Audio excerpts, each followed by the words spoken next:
Since time immemorial, the magnificent Northern California landscape has been the homeland to many tribes. Under the watchful gaze of the towering sisters, Mount Shasta, Yetaku, and Mount Lassen, Yetichana, tribes such as the Pit River, Wintu, and Yana lived in harmony with their ancestral lands. Nam, Uwat Hayam Chenu, Huiram, Yamarhat Take.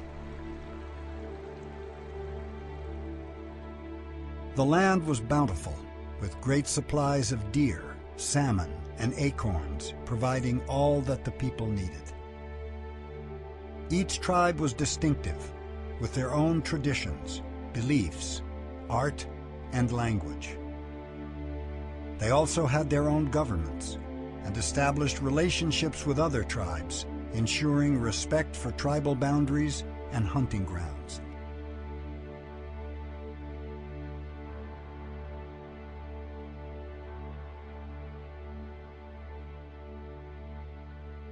In the early 1800s, the westward expansion of the United States severely affected the tribes of Northern California.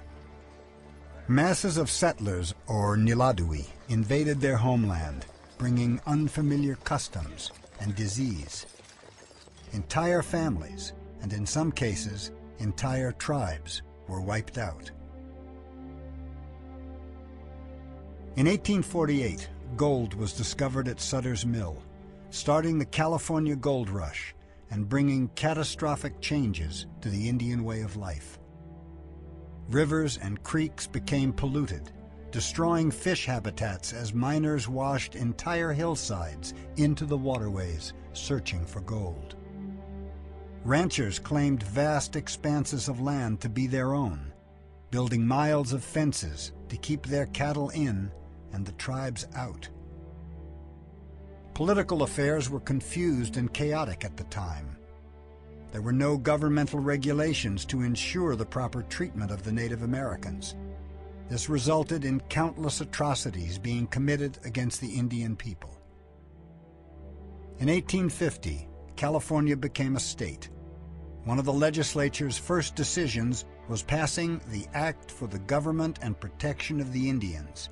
Although offered as a means to protect Indians, this act lawfully allowed whites to place Indian men and women into indentured servitude, and women and children to be stolen and sold as brides or slaves. I guess the things I can remember that Grandma talking about was that her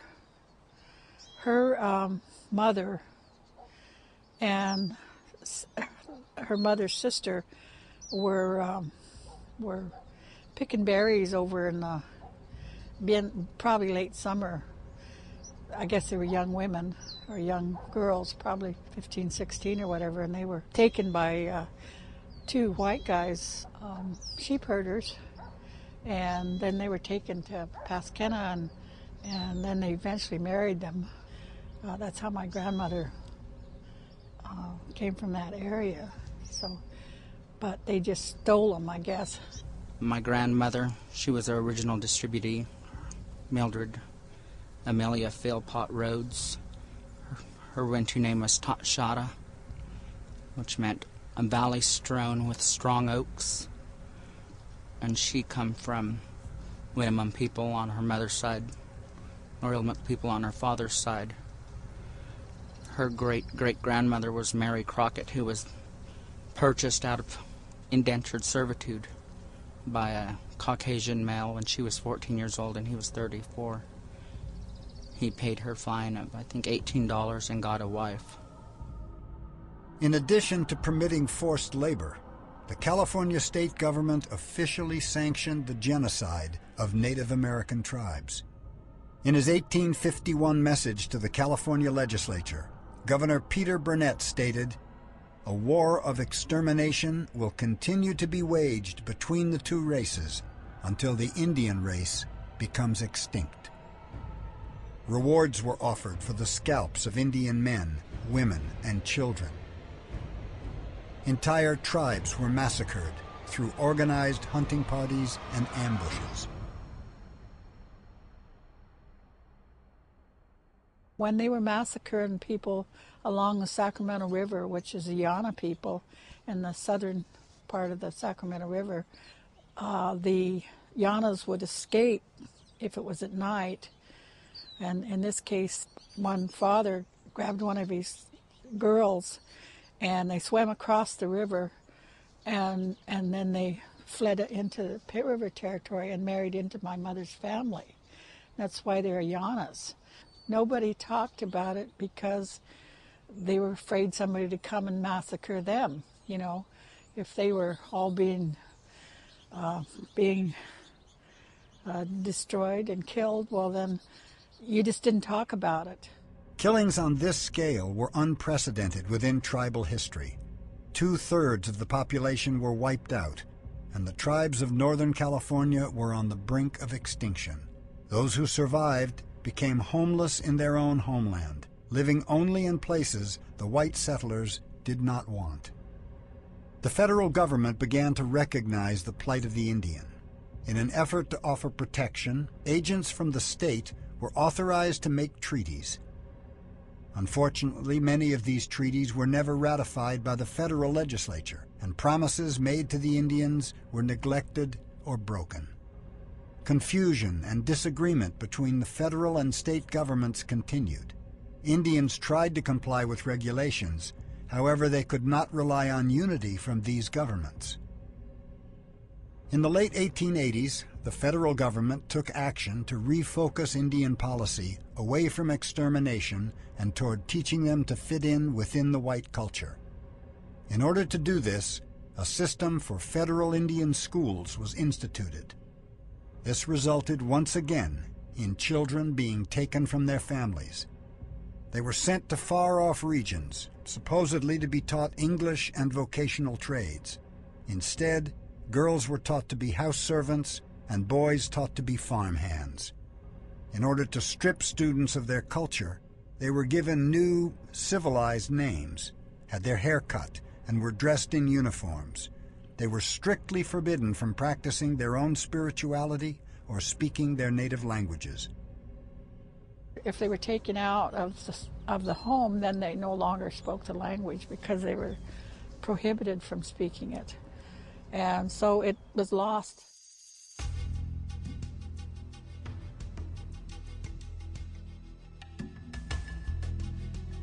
For the next 40 years, the Northern California Indians tried to coexist with white inhabitants. Many of them gathered to fish for salmon in Clear Creek and lived a communal life. In an effort to group what they considered to be homeless Indians into one manageable location, the Department of the Interior began considering options to buy land for a reservation. In looking at the piece of property that would eventually become the Redding Rancheria, a noted advantage was that it was bordered by the creek, a canal ditch, and the main highway. A letter to the Commissioner of Indian Affairs outlines that this would prevent bootleggers, undesirables, and white gamblers from mixing up with the Indians. The tract of land consisted of 30.89 acres south of Redding, California. This was a very small parcel of land for tribal peoples who had once called the entire Northern Valley home. The Redding Rancheria is three different tribes in one. It's Yana, Pitt River, and Wintu. So what the Rancheria, when it was originally established in the 20s, was for homeless Indians. This piece of land was bought by the federal government, and it was set aside for homeless Indians. So those different tribes all settled here, different families. My grandmother was the first one on this flat. 1922, they put this into use, and she was the first one to get on here. The Bureau of Indian Affairs was obligated to establish and maintain a domestic water system and provide a road and housing.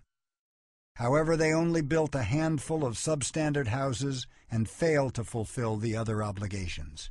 Of course, we built on to the house that was originally there, because there was only two little rooms. They were about 12 by 12 each room. And I guess you're supposed to eat in one, cook in the other. That's the way I saw it, you know. Up until probably 1958, we didn't have indoor plumbing or running water in the house. And so when you took baths, we had a concrete, like a square tub with a faucet in it, and that's where you derived your water from. Tastes terrible. That was the worst thing, because we boiled our water,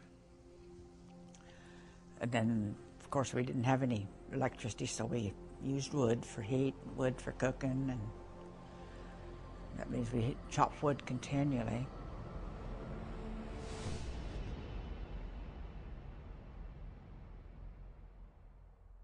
In the 30s, during the Roosevelt administration, federal Indian policy had swung in the direction of favoring or enhancing tribal sovereignty and self-determination.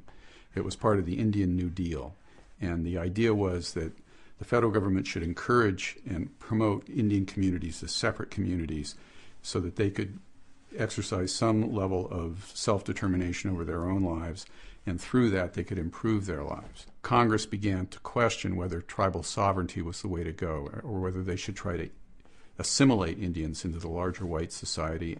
So there was a movement starting in the very early 50s to terminate Indian communities, terminate the federal relationship with Indian communities, remove the federal protection for Indian communities that existed before that in certain areas, California, New York, Florida being the primary focus of those efforts. That was the termination policy of the federal government. They just terminated all the rancherias. And what did that mean? It means you were no longer an Indian, and your land wasn't in trust. You were same as everybody else. You weren't Indian anymore. Once the rancheria was terminated, what they did is they actually subdivided the rancherias. They would file a record of survey map creating individual parcels. Prior to termination, the rancherias were one whole piece of land that was owned by the United States in trust for the whole tribe. After the Rancheria Act, they subdivided the rancheria into separate parcels. They would deed the parcels to individual members of the tribe, heads of households, and then those individuals would have legal title to their property, but they would also be subject to all these requirements, including property taxes. So then the property owner was sitting there with a piece of land, but under the now applicable county regulations, they couldn't develop the land. They couldn't put a septic system on there and a well that would allow the property to actually be used. So they couldn't live on it, they couldn't sell it, they couldn't generate any income off it, and they were unemployed and couldn't afford the property taxes. Under the California Rancheria Act, the federal government still had an obligation to complete construction and improvements, to bring roads up to standards, and to rehabilitate domestic water systems. The act also offered special programs of education and training. The BIA had a relocation policy that they actually adopted as part of the Rancheria Act, which actually relocated people from the rancheria into cities where they would either get into some job training program or something like that, and they would never get back to the rancheria after they were relocated. The accumulation of all these impacts was to essentially cause these communities to disintegrate. Seen different people who came and went during the termination period there in the 50s.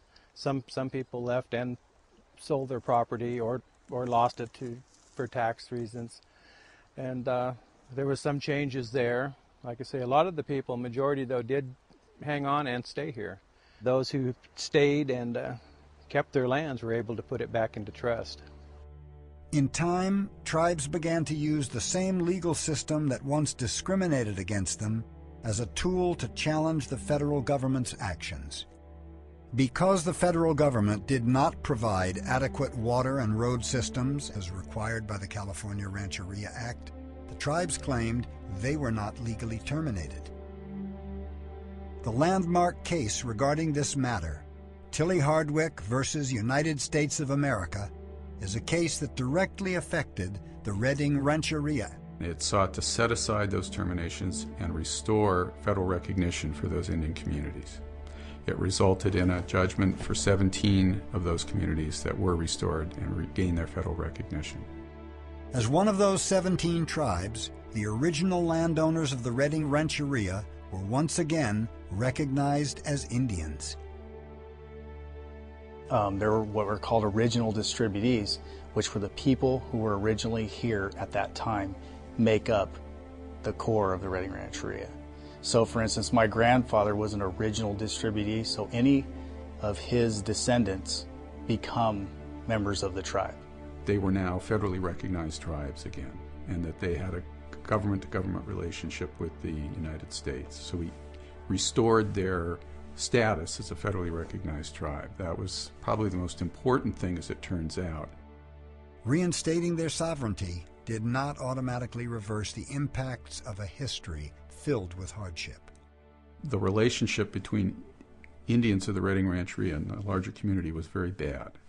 The Indians were looked down on. They were kind of the discriminated against and minority in that area. They had a higher unemployment rate than the general population, lower educational achievement, higher number of people that have been incarcerated, all of those kind of things. Drug and alcohol problems.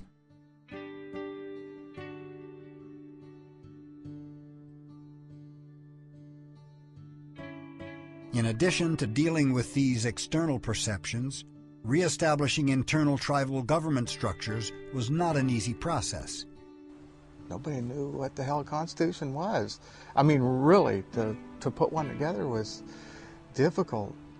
And my dad called Barbara Murphy. She was living in Canada, actually, and told her she should come down, give us a hand, and get this thing going, that sort of a speech. And Barbara did. We had no guidelines. They just weren't there, And we had to look for this and that from different tribes, and we had to get together, try to make up a pact of our own, which is eventually turned into our Constitution that rules here, the rules and regulations are here. After 2 years of hard work, a constitution was adopted by the people in 1987. Finally, a governmental structure could be put in place to administer tribal affairs and improve economic and social conditions for all members of the Rancheria. Although they hardly had enough funding from the Bureau of Indian Affairs to run their government, the tribe pushed forward in addressing some of their most pressing concerns. On the forefront of Indian issues at the time was a lack of adequate health care. The tribe's philosophy around its health care was very important, and in fact they negotiated the agreement to get a self-governance compact and take over the health care services before they began negotiations on a casino.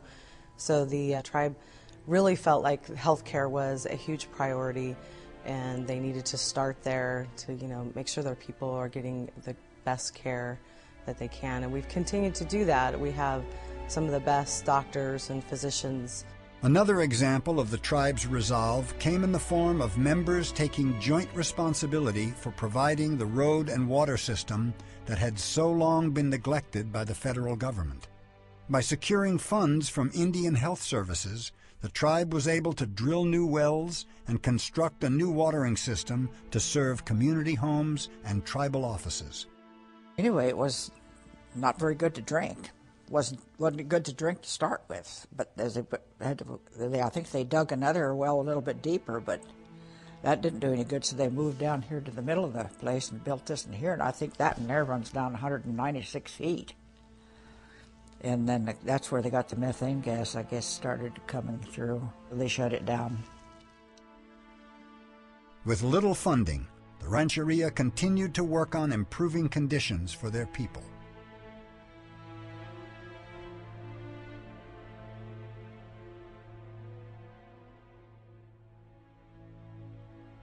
In 1988, Congress had passed the Indian Gaming Regulatory Act. This act was intended to make it possible for tribes to have revenue resources to be able to further develop their sovereign independence. Building a casino was not an easy decision to make.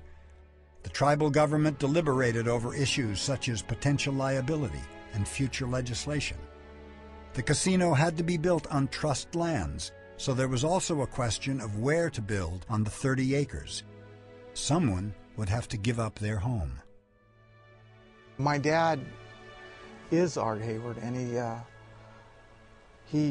he lived where the casino is, right on the bank. And so, I mean, on the hilltop, and the creek was pretty much like this. And when he gave his land up, you know, he was proud to do it. He knew he had more of a inside of things. He told me a long time ago this was going to be something. We had no clue, honestly. We were just trying to do our best. But before he died, he told me, he goes, you know, this is going to grow. This is going to be big. In 1993, Redding Rancheria opened Wind River Casino Bingo. In order to do this, the tribe secured a loan of $1.2 million. Although it had been difficult, the decision proved to be a good one. The loan was paid in full within 17 months from the casino's opening. So 2 years into the 5-year deal, we were owning and operating our facility that we have 14 years later. The casino has developed into a very successful business, becoming an economic boon to the people of both the Redding Rancheria and the surrounding community. I've been down here my whole life. I was born from the hospital and brought down here, and I've lived here for the past 20 years on this land. There's been a lot of changes and a lot of different things that have gone on, but it's all for the better. And I only see us getting better, you know, or going more places, so it's nice. I saw a lot of change from the time that I grew up down here to current times. I always tell the story that my best friends that lived at the end of the road, how hard it was for them prior to the casino coming, and I've seen it take them out of a state of and not being unhealthy or anything, but just having a better life compared to what it was. Well, since I've been enrolled, I have 5 children, and so since I've been enrolled here at the Redding Rancheria, it's really given me a lot of stability in raising my kids, that's for sure. They put in roads, you know, that were better than the county standard roads, curb, gutter, sidewalk, street lights. They just improved the physical conditions on the rancheria dramatically. I think one of the things the casino has done for the tribal members itself is be able to institute programs that support them in all different kinds of areas of their life. The biggest and most important one that I have seen come to fruition would be the education programs. Our kids and adults alike are able to go back to college or go to college, and there's support there for them to get any kind of degree they want to. We have from pilots to lawyers to everything in between that have graduated and gone on to get higher education, which has been a great positive impact for the tribe. I have a degree in business, and the Rancheria assisted me in going to school and getting that education. And then from there, you know, it's a lot easier to make those decisions if you have some background. And they're really supportive of any kind of dreams that a member has. The educational level in that community has dramatically improved. The health conditions that they live in have dramatically improved. All of that's the result of the casino.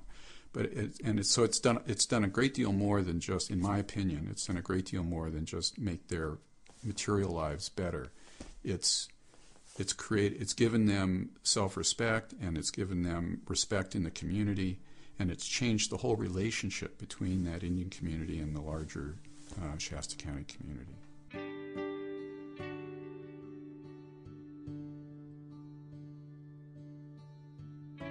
In keeping with the native tradition that prosperity is shared, the tribe uses federal grants along with its own resources to provide community service programs. For example, in order to meet the ever-present health needs of the Indian community, the health clinic provides full-spectrum family care, including well child care and immunizations for all ages. The Rancheria also provides for elders of the community by offering a senior nutrition program. The staff for this program not only supplies nutritious food, but also feeds minds with a variety of fun and entertaining activities. In addition, the tribe is able to support the children of the community through their Head Start program, which has recently been nationally recognized for excellence. Head Start provides a wonderful environment for not only teaching youngsters the normal curriculum for preschool, but also for sharing cultural traditions like storytelling. Mother kicked baby eagle out of the nest again. Kicked him down out of the nest. The Redding Rancheria is also one of the largest employers in Shasta County, providing work for hundreds of employees. You know, I think the tribe's philosophy from the very beginning was they didn't want to be an employer where you couldn't really make a living. So in 1991, our lowest starting wage was $8 an hour, which was significantly higher than the minimum wage. And the council felt really strong about that, and that philosophy followed and has still. We offer so many benefits and a 5% retirement match that is pretty lucrative as far as this area goes. Very good benefits, vacation, our workplace values are, really great to work here. We have people that honestly and truly care, and I've worked all my life, and I've never worked around that kind of an atmosphere that was that high. They really care. The Redding Rancheria is proud to share its success by being one of the largest contributors to local businesses, charity organizations, and initiatives. Over the past few years, the Rancheria has reinvested millions of dollars into surrounding communities through charitable and sponsorship donations.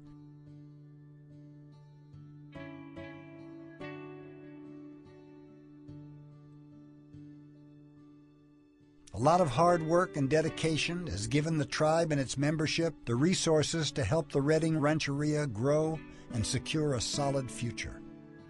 Maintaining this security will require focus and planning in two key areas, both political and financial. Activism has been an important part of tribal involvement for many years and will continue to be so in the future.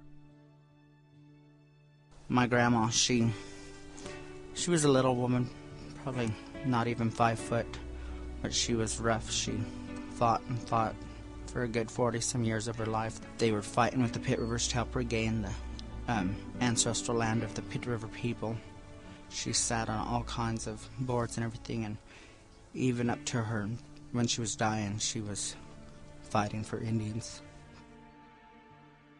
The purpose of CNIGA is to have a strong voice and a strong body that's to keep up with the politics in the state, to keep abreast of any bills what may be harmful to us, and also it's on a national level also with the National Indian Gaming Association to keep up with the federal laws and anything that they're trying to do to do harm to Indian people. And so we're there to help lobby and to fight for our cause. It didn't occur to me early on, and now I know that it's ongoing. Every session of Congress, every new legislator that's elected, every new business we open, every day is a challenge, whether it's about our sovereign rights as an Indian nation, whether it's about our ability to conduct our own tribal court, to pass our own laws. There's always somebody out there who is challenging what we're doing. And so it's an endless and tireless battle, I think. It's exhausting if you think about every day when you come to work, when you get on the internet, when you read your updates, there's always something new out there. So, I think it's about keeping up the energy and fighting the battles and knowing which ones and when to fight them. And so I think it's something that will be there forever. It'll be there for my children to fight. And their children to fight. So it's just ongoing. Financially, the tribe understands the need to invest in other business to sustain its programs for the future. When the casino became successful, the tribe was able to diversify our economic funds. That's what we like to say we're doing. And because we know the challenges that face us continually, and we're not sure where the future of gaming is, the wisdom of our elders way back when in the beginning said, we might not be able to do this forever, and so we need to do something else. In 1995, the Rancheria established the Redding Rancheria Economic Development Corporation, or REDCO. It's a tribal corporation, which is very different from a C corporation or a lot of other corporations out there. A tribal corporation is formed by the tribe, and it's similar to a state, has the authority that the states would normally have for state corporations. So we set that up, and that was a board was set up for it to look at various investments that were presented to them. I was the president of REDCO, and we would look at, we'd basically get out there and be like an investment firm. Look at, go out there and talk to various companies, businesses, see what, if they had anything that they might want to sell, or land that potentially could be developed into something else. We set aside significant portions of our revenues from the casino to go out and get into other business ventures. Our tribe over the last several years has built a Hilton Garden Inn hotel. We've opened the Wind River Mini Mart, and we own a moving and storage company business in Sacramento. So we've sort of just did what we said we were going to do. We were trying to diversify and get into different fields so that our tribal self-reliance would continue on in the future. In order to make the developments necessary to ensure the long-term security of the Rancheria's members, land is needed. The Rancheria is actively buying back land that had once been the ancestral territory of their tribes. Now we have lots of opportunity and lots of choices. So in the beginning, it was probably us out looking for something to do. Now we have so many opportunities in front of us, it's about picking the best ones. But we are currently in the process of doing another expansion. And that expansion will take us through the next 10, 15 years of the current California Compact. That expansion includes a hotel, includes a parking structure, includes more food amenities, and includes a much greater entertainment facility than we have today. We'll be able to seat over 2,000 people in this future plan. If everything goes right, we'll be sticking the shovel in the ground again.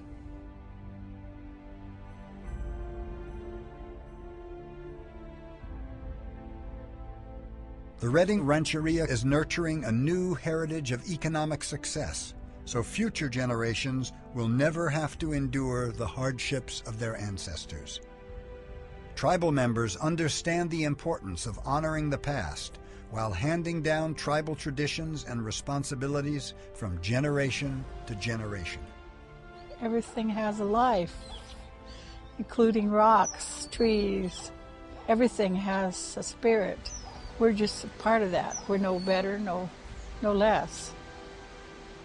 And if you somehow disturb that or mess with it or not take care of it the proper way, then you upset everything.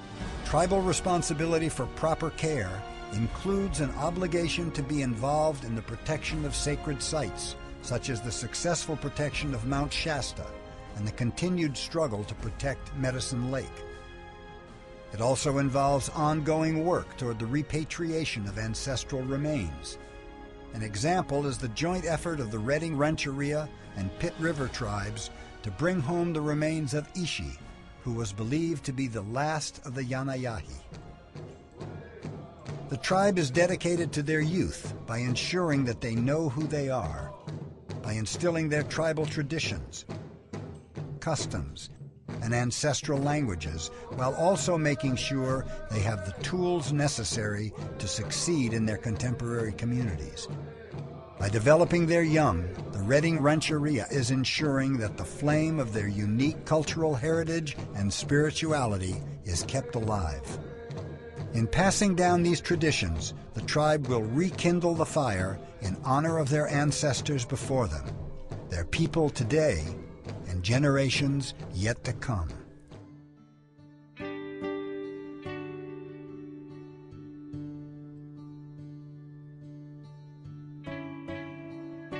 By being self-governing and building and continuing self-reliance, the tribe has come full circle. The inner strength and sacrifices of their ancestors is recognized and respected by the tribal members of today. The same determination will be needed to ensure continued success for the future. as the casino grows more and more, I can see it just being a benefit, not only just tribal members, yes, and I treat them with respect, and I think they deserve it. They've earned it, and they need to be looked at as community leaders now, not just so much, they work at the casino, they get all this free money. Well, it hasn't been free. It's been worked for. It's been hard work. It's been a lot of hours working, but I see the leadership that I get from our general manager and my director.